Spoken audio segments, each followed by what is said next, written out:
তো বন্ধুরা আজকে নিয়ে চলে এসেছি দেখো লাউ কোপ্তার রেসিপি। লাউ কোপ্তা রেডি করতে হলে আমাদের কি কি লাগবে? লাউ তো অবশ্যই লাগবে, আর লাউ কোপ্তা তৈরি করব। তো দেখো কাঁচা লঙ্কা নিয়েছি আর এদিকে আদা নিয়ে নিয়েছি। তো এই লাউগুলোকে আমি প্রথমে ভালো করে ছাড়িয়ে নিয়ে ধুয়ে রেখে দিয়েছিলাম। এবার দেখো এরকম একটা ঘষা নিয়ে তাতে জিরে জিরে করে আমি ঘষে নেব। তো জিরে জিরে করে আমি ঘষে নিচ্ছি, সবগুলোই কিন্তু ঘষে নেব।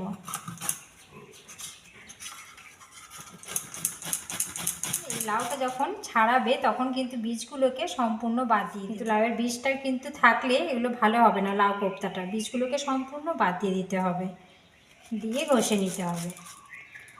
তো বন্ধুরা এদিকে আমি কড়াই বসিয়ে দিয়েছি, কড়াইতে জল দিয়ে দিয়েছি। জল দেওয়ার পর যেগুলো আমি ঘষেছিলাম লাউগুলোকে সেগুলো এর মধ্যে দিয়ে দিলাম।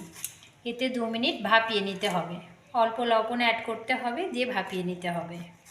তো আমার এটা হয়ে গেছে, এবার এটা আমি ঢেলে নেব।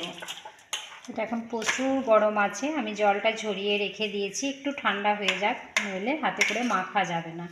এটা বেসন দিয়ে মাখতে হবে। তো এরপর আমি এতে বেসন অ্যাড করে দেব। 4 চামচ বেসন দিয়ে দেব, 1 চামচ কালো জিরে দিয়ে দেব, 1 চামচ লবণ দেব। পরিমাণ মতো লবণটা দিতে হবে, যেন বেশি না হয়ে যায়।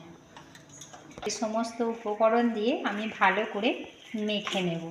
এখনও এটা হালকা গরম আছে, তাই আমি হাত দিয়ে করতে পারছি না। তো এটা চামচ দিয়ে করে নিচ্ছে। তো অল্প পরিমাণ হলুদ গুঁড়ো দিতে হবে। তো বন্ধুরা এইদিকে তেলটা দিয়ে দেখো আমি এগুলোকে বলের মতো করে দিয়ে দিয়েছি, কড়াই দিয়ে দিয়েছি, দিয়ে ভালো করে ভেজে নেব। একটু লাল লাল করে কিন্তু ভাজতে হবে, তাহলে ভেঙে যাবে না, নইলে কিন্তু ভেঙে যেতে পারে। সেই জন্য আমি একটু দেখো লাল লাল করে ভেজে নিচ্ছি। তো বন্ধুরা এদিকে আমি তেল দিয়ে দিয়েছি কড়াইয়ে, তাতে 1 চামচ 5 ফোড়ন দিয়ে দেবো আর 2টো শুকনো লঙ্কা দিয়ে দেবো।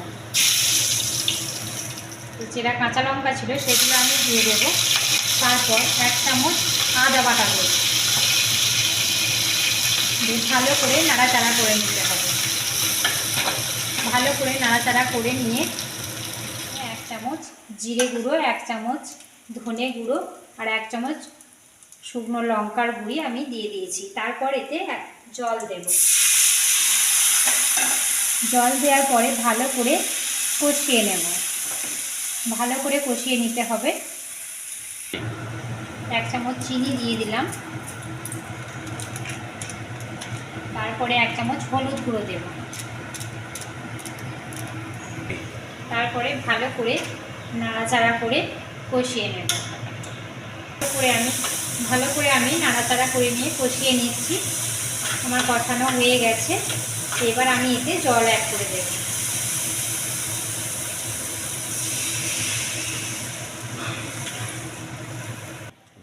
তো আমি এতে পরিমাণ মতো লবণ দিয়ে দেব, কারণ আমার বড়াগুলোতে লবণ দেওয়া আছে, যেন বেশি পরিমাণ লবণ না দেয়। তো ঝোলটা ফুটে উঠেছে, এবার আমি বড়াগুলোকে এর মধ্যে দিয়ে দেব।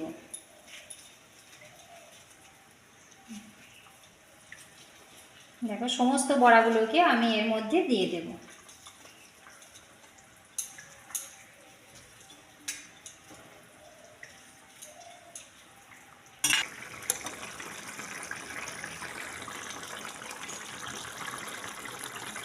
তো বন্ধুরা আমার লাউ কোপ্তা রেডি হয়ে গেছে, আমি নামিয়ে নিয়েছি। তো এইভাবে তোমরাও বানাতে পারো, বাড়িতে বানিয়ে খেতে পারো, খুব টেস্টি হবে। ভালো লেগে থাকে তাহলে সাবস্ক্রাইব করে পাশে থেকো।